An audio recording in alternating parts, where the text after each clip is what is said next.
Robin Williams, right? Everyone remembers him for the manic energy, the impressions, the sheer comedic brilliance. But there was so much more to him than just the laughs, wasn't there? Absolutely. He was a complex soul. He struggled with his own demons while bringing joy to millions.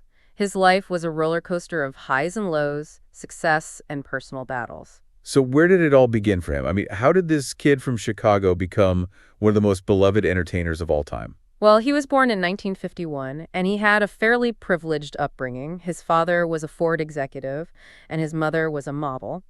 But he was also a bit of a lonely child. He used humor as a defense mechanism, a way to connect with others. A defense mechanism, huh? That's interesting. So comedy was almost a way of coping for him early on? Exactly. He was bullied and he turned to comedy. His mother had a witty sense of humor, and he picked that up. He used it to deflect and entertain. And when his family moved to the San Francisco area when he was a teenager, he really started to come into his own. San Francisco in the 60s? That must have been quite a culture shock. For sure. He got involved in the drama club in high school, and that's where he really blossomed. He went on to study theater at Juilliard, where he befriended Christopher Reeve. Oh, wow. Him and Superman. That's a friendship I didn't know about. Right?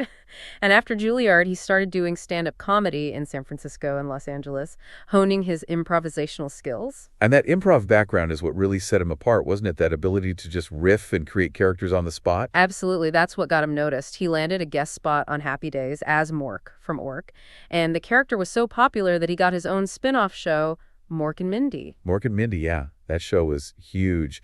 It launched him into superstardom. It did, and from there, he transitioned into movies. He had some early roles like Popeye and The World According to Garp, but it was Good Morning, Vietnam that really made him a movie star. Good Morning, Vietnam. What a performance. You can see his energy and his humor shine through. He got his first Academy Award nomination for that. It was really a turning point. His ability to do both comedy and drama really captured the heart of audiences. And then came a string of iconic roles, right? Dead Poets Society, Mrs. Doubtfire, Aladdin. Exactly. He was on top of the world. He was making people laugh, but he was also tackling more serious roles like in The Fisher King and Good Will Hunting. Good Will Hunting, and he won an Oscar for that one. It's amazing how he could balance those big comedic roles with such deep emotional performances. He was brilliant. You could see his ability to connect with people on such a raw and vulnerable level. However, behind the scenes, he was struggling. He had a history of drug and alcohol addiction, and he was battling depression. It's hard to imagine someone so full of life and laughter dealing with such darkness. Exactly. And he was very open about his struggles. He talked about his battles with addiction and depression, and he used his platform to raise awareness and encourage others to seek help. I think that's why people connected with him so deeply, because he was real. He wasn't afraid to show his vulnerabilities. Exactly. He was human and he was relatable. Despite his personal struggles, he kept working, he kept creating. He starred in movies like 1 Hour Photo and Insomnia, which were very different from his usual comedic roles. 1 Hour Photo, definitely a darker role. And it just goes to show how versatile he was as an actor. Absolutely. He was always pushing himself, always trying new things. In his later years, he returned to Broadway, and he continued to do stand-up comedy. And he was involved in so many charitable causes, wasn't he? Comic Relief, the Christopher and Dana Reeve Foundation. He was. He used his fame and his platform to give back to the community, and he was especially dedicated to helping children. It's amazing how much he accomplished, both professionally and personally, despite his challenges. It is. But in 2014, tragedy struck. He died by suicide at the age of 63.